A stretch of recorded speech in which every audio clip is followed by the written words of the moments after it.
ma question quand même. Cette formation de 5 journées s'adresse aux administrateurs. L'important, c'est qu'ils ont déjà posé une première pierre en créant le groupement de coopération. Ce séminaire doit permettre à ces administrateurs de s'approprier, d'abord de mieux se connaître, bien sûr, entre eux, et aussi de s'approprier un certain nombre d'objectifs communs pour avancer dans cette aventure de construction commune qui peut déboucher sur des mises en commun de moyens peut-être, mais aussi sur une structure nouvelle, sur une organisation qui permettra de valoriser le travail de terrain de chaque association dans un contexte dont on sait que c'est un contexte économique assez tendu et qui nécessite que de ne pas jouer perso, mais de jouer à plusieurs. Et là, ils ont déjà fait un premier pas en créant ce groupement de coopération. Cette formation, c'est d'abord l'occasion de se connaître, de vérifier si les valeurs qui vivent, qui sont en mouvement dans une association sont partagées par les autres associations, et de concevoir éventuellement une transformation.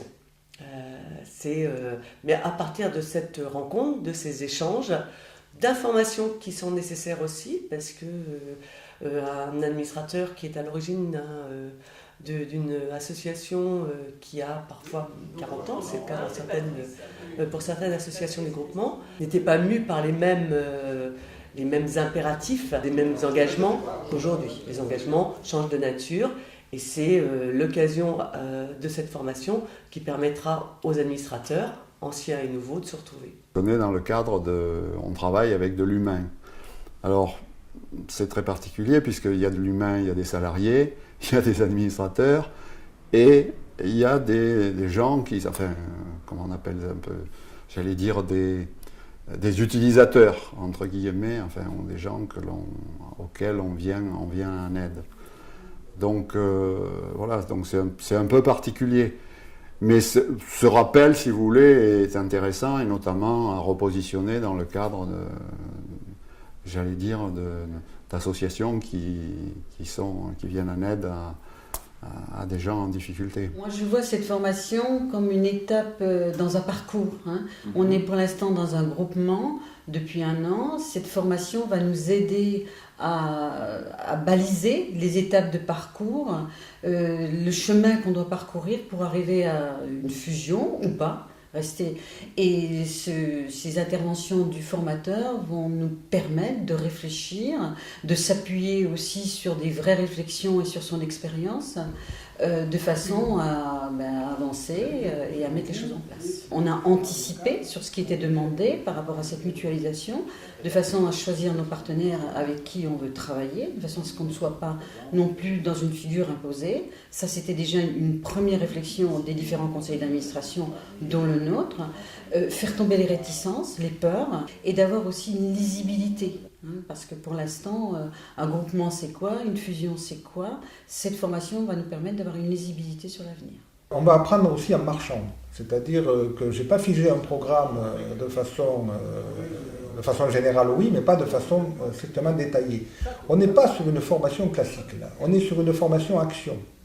C'est-à-dire qu'à l'issue de ces séminaires, il faudra qu'il y ait que les administrateurs soient en capacité de prendre un certain nombre de décisions stratégiques et politiques qui va impacter la vie de leur propre association, mais la vie aussi des autres associations. J'attendais une réformation. Une formation, il est tout à fait sympathique, qui présente les choses comme j'aimerais parfois les présenter, alors ça me convient tout à fait. Mais en ce qui concerne le social, pour moi, c'est être sur le terrain, avec les gens, en simple soldat. Je suis de ceux qui pensent qu'une fusion, qu'elle soit absorption, qu'elle soit simple fusion, c'est-à-dire des partenaires d'égale valeur, d'égal objectif, qui se regroupent pour faire quelque chose, irait plutôt vers une coopération. Très bien. Je suis pour une Europe des coopérations, je ne suis pas pour une Europe des fusions. On a pu mesurer l'ensemble des compétences individuelles dans ce tour de table. Moi, ça m'a beaucoup impressionné de voir une somme avec des pluridisciplinarités, avec des parcours différents, des engagements différents. Et là, il s'agit en effet pour eux de construire au-delà de ces compétences individuelles une compétence collective au service d'un projet commun. Et pour moi, c'est essentiel parce que la compétence collective, je la définis comme la somme des compétences individuelles plus les modes de coopération. Et c'est justement sur ces modes de coopération entre eux, où chacun a son histoire, chaque association a son histoire, a sa culture, et il ne s'agit pas de la gommer, il ne s'agit pas de la nier, il s'agit de faire coopérer ces 4 associations pour apporter une plus-value à l'ensemble. C'est là où on se rend compte des richesses qu'il y a dans chacune des associations, avec vraiment un potentiel important. Ce que je regrette un petit peu, c'est qu'il n'y a pas beaucoup de jeunes. Bon, c'est un petit peu général, hein, ce problème d'engagement associatif. Bon, le plus grand nombre d'administrateurs, ce sont des gens à la retraite. Il y a, heureusement, des gens qui sont en activité et puis des gens plus jeunes. Je découvre que l'association que je connaissais, qui était au niveau de Roissy-en-Brie, je m'aperçois qu'elle a la possibilité de fédérer, de travailler avec d'autres associations qui ont les mêmes quêtes, hein, qui recherchent les mêmes choses, et puis donc c'est aussi un potentiel aussi pour les associations. Répondre aux plus démunis, aux gens fragilisés, parce que ce sont des fragilités auxquelles on répond, et pour répondre à ces fragilités, mieux vaut être bien armé, et c'est aussi la possibilité d'être mieux armé. Ce qu'on est en train de faire en ce moment, d'essayer de confronter les points de vue ou les ressentis des administrateurs et des directions, c'est assez intéressant parce que ça nous permet de trouver des bonnes zones de convergence. Et je pense que ce qui est important pour nous, c'est d'essayer d'aller assez vite vers une situation qui soit plus figée, puisqu'en ce moment on a des CA différents qui ont donc qui doivent se réunir, qui doivent communiquer, qui doivent échanger, on a un groupement qui se réunit. Et donc ça fait beaucoup de réunions, beaucoup d'échanges, et peut-être qu'on a besoin d'aller un peu plus vite vers une situation plus structurée. C'est ce qu'on essaye de faire aujourd'hui. Non,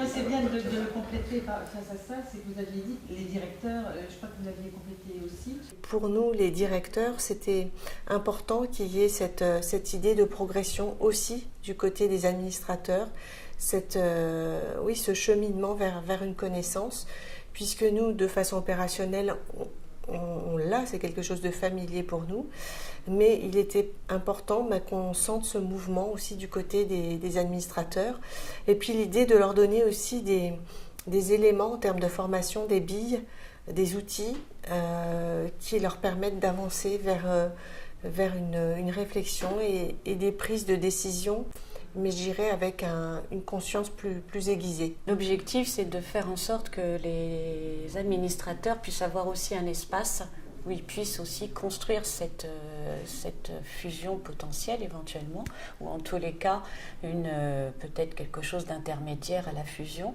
Donc l'objectif, c'est qu'ils puissent se rencontrer, se connaissent.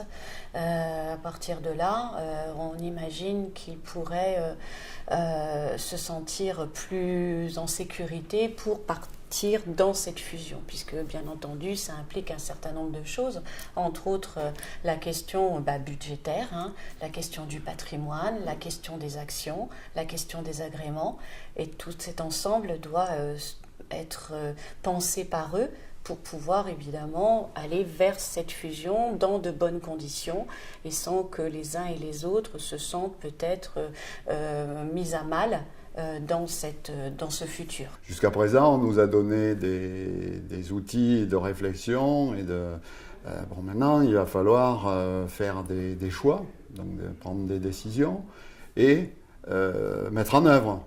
Et c'est comme vous savez, c'est ça le plus dur, la mise en œuvre, parce que ça veut dire qu'il va falloir constituer des équipes. Enfin, moi, dans mes anciennes activités, j'ai eu l'occasion de constituer ce qu'on appelle des équipes de haute performance, c'est-à-dire c'est des gens qui qui ont bien pris en compte le projet et qui donc vont faire tout pour que ce projet se réalise. On est dans des mouvements constants du changement, et aujourd'hui les contraintes extérieures amènent à changer. Donc si ce séminaire a permis de leur donner envie, sur des thématiques différentes d'ailleurs, avec aussi des intervenants différents et des spécialités différentes, d'approfondir un certain nombre de choses entre eux au niveau de la gouvernance, je crois qu'on n'aura pas perdu notre temps. Et moi, je n'aurais pas perdu mon temps avec eux, et surtout eux avec moi. Donc c'est effectivement ça, c'est-à-dire que ça crée, c'est un groupe apprenant en quelque sorte. Donc ce séminaire, c'est aussi un apprentissage. Je fais toujours la comparaison du voyage. Ils ont démarré un voyage, ils vont le poursuivre. D'abord, il faut savoir où ils veulent aller. Et c'est à eux d'en décider. Mais pour y aller, il va falloir qu'ils marchent ensemble. Peut-être qu'ils ne marchent pas tous au même rythme d'ailleurs. Il faudra accepter que les rythmes soient différents. Mais si la méthode de travail qui consiste à se réunir, à travailler en commun, ce qu'ils ne faisaient pas avant, a permis cet apprentissage et cette connaissance commune, je pense que ça va être efficace. La question stratégique, elle est centrale. Autant la question politique relève de l'exclusivité d'un conseil d'administration, je pense, autant la question stratégique, les bonnes décisions ne peuvent